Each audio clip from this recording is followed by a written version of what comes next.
Welcome to chemistry planet. आज हम discuss करने वाले हैं प्रिपरेशन ऑफ इपॉक्साइड्स फ्रॉम हैलोहाइड्रेंस। इस रिएक्शन को हम इंट्रामॉलिक्यूलर विलियमसन सिंथेसिस भी कहते हैं। हम इस रिएक्शन का मैकेनिज्म भी देखेंगे, कुछ एग्जांपल्स भी देखेंगे और हम इस रिएक्शन की स्टीरियोकेमिस्ट्री भी डिस्कस करने वाले हैं। सबसे पहली बात जो मैं आपको बताने वाला हूं वो ये है कि हैलोहाइड्रेंस का मतलब रहता है ऐसे कंपाउंड्स जिनमें हैलोजन ग्रुप भी हो और हाइड्रोक्सिल ग्रुप भी यानी OH ग्रुप भी प्रेजेंट हो, उनको हम कहते हैं हैलोहाइड्रेंस। अब ये जो इपॉक्साइड्स हैं, ये इपॉक्साइड्स हम सिर्फ उन हैलोहाइड्रेंस से बना सकते हैं जो विसिनल हैलोहाइड्रेंस हो, यानी अल्फा बीटा पोजीशन पे जो हैलोहाइड्रेंस हो। यानी जैसे हाइड्रोक्साइड अगर कार्बन नंबर 1 पे है तो कार्बन नंबर 2 पे हैलोजन होना चाहिए। अब इन हैलोहाइड्रेंस को हम बनाते कैसे, पहले हम ये देखेंगे। अगर आप कोई भी एल्कीन लेंगे, उसका आप रिएक्शन एक्वस सोल्यूशन आप हैलोजन करेंगे, फॉर एग्जांपल ब्रोमीन, तो आपको इस तरह का कंपाउंड मिल जाएगा। यानी यहाँ पे इस डबल बॉन्ड पे एडिशन हो जाएगा, एडिशन रिएक्शन हो जाएगी, एक तरफ OH और दूसरी तरफ हैलाइड यानी हैलोजन ग्रुप। ठीक है, इस हैलोहाइड्रेन को, विसिनल हैलोहाइड्रेन को अगर आप स्ट्रॉन्ग बेस से ट्रीट करेंगे तो यहां से ये HX निकल जाता है, यानी एसिड निकल जाता है और आपको मिल जाता है एक इपॉक्साइड। फॉर एग्जांपल अगर मेरे पास में ये हैलोहाइड्रेन है, ठीक है, ये हैलोहाइड्रेन लिया, इसको मैं क्लोरोहाइड्रेन कह सकता हूं। इसको अगर आप NaOH से ट्रीट करेंगे जो एक स्ट्रॉन्ग बेस है, तो यहां पे भी आपको ये HCl बाहर निकलता दिखाई देगा, यानी ये बाहर निकल जाएगा और पीछे रह जाएगा CH3CHO, यानी CH3CHO और ये CH2, यानी ये इपॉक्साइड बन जाएगा, इपॉक्साइड। तो फिर अगर हम इन जनरल लेंगे, इन जनरल हम ये कह सकते हैं कि अगर आपके पास में कोई भी विसिनल हैलोहाइड्रेन है, इसको आप स्ट्रॉन्ग बेस से ट्रीट करोगे तो यहाँ से H और यहाँ से X जो है ये बाहर निकल जाता है, यानी HX एसिड बाहर निकलता है बाय स्ट्रॉन्ग बेस और आपको मिल जाता है एक इपॉक्साइड। लेकिन याद रखना, ये जो OH और ये जो हैलाइड है यानी X, ये आपस में एंटी पेरिप्लेनर होने चाहिए, एक ही प्लेन में but opposite in direction. Clear? अब इसका मैकेनिज्म देखते हैं। हम यही रिएक्शन लेंगे और इसका मैकेनिज्म देखेंगे। हम देखेंगे कि होता कैसे है और इसको हम इंट्रामॉलिक्यूलर विलियमसन सिंथेसिस क्यों कहते हैं। देखो गौर से देखना, अगर हम सोडियम हाइड्रोक्साइड लेंगे पानी में तो वो बनाता है Na पॉजिटिव और OH नेगेटिव, क्योंकि स्ट्रॉन्ग बेस है, स्ट्रॉन्ग इलेक्ट्रोलाइट है, तो ये डिसोसिएट हो जाता है। क्लियर?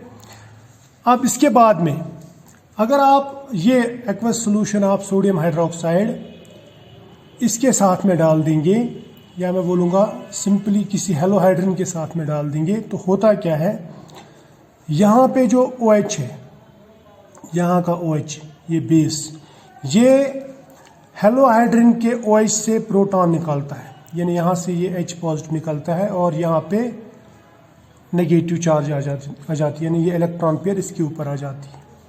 ठीक है, तो इसका मतलब यहाँ से OH नेगेटिव और H पॉजिटिव निकल जाता है जो वाटर के फॉर्म में बाहर आता है।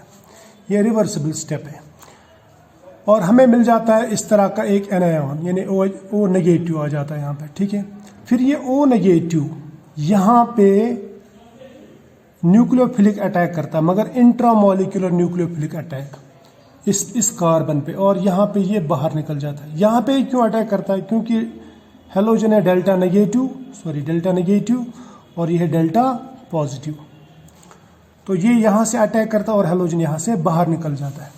अब O नेगेटिव इस पे अटैक किया कार्बन पे, तो यहाँ पे O और कार्बन का बॉन्ड बन गया और कार्बन और हैलोजन का बॉन्ड टूट गया, यानी यहाँ पे जो X है ये इलेक्ट्रॉन पेयर लेके बाहर निकल जाएगा एज X नेगेटिव, तो आपको एक इपॉक्साइड मिल जाता है। क्लियर? यहाँ पे भी हमने देखा कि जो OH है और X है ये एक ही प्लेन में है बट अपोजिट इन डायरेक्शन। अब और एक ख़ास बात इस रिएक्शन के बारे में मैं जो आपको बताने वाला हूँ, ये जो रिएक्शन रहती है स्टीरियो स्पेसिफिक रहती है, यानी यहाँ पे आपको स्पेसिफिकली एक स्टीरियो आइसोमर मिलेगा। सपोज यहाँ पे एक ही प्रोडक्ट एक स्टीरियो आइसोमर मिल गया। इसी तरह से आपको बाकी रिएक्शंस में भी हम देखेंगे जहाँ से हमें क्लियरली ये समझ में आ जाए कि यहाँ पे एक ही स्टीरियो आइसोमर बनता है। तो मैं आपको कुछ एग्जांपल्स दिखाता हूँ। जैसे एक एग्जांपल ये है, यहाँ पे ये साइक्लिक कंपाउंड है, इसमें ये हेलोहाइड्रिन है, ब्रोमोहाइड्रिन बोल सकता हूँ मैं इसको। यहाँ पे Br ग्रुप है और OH ग्रुप है। क्लियर? अगर आप इसको NaOH के साथ ट्रीट करोगे तो क्या होगा, यहाँ पे पहले प्रोटॉन निकल जाएगा और फिर ये O नेगेटिव यहाँ पे अटैक करेगा, Br यहाँ से बाहर निकलेगा।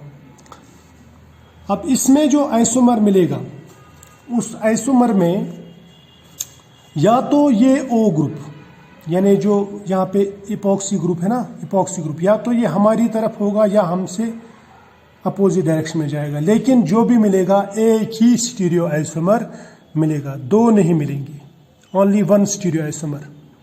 अब इसको समझने के लिए मैं आपको कुछ सिंपल सी एग्जांपल्स देता हूँ जो आपको जल्दी समझ में आ जाएंगे।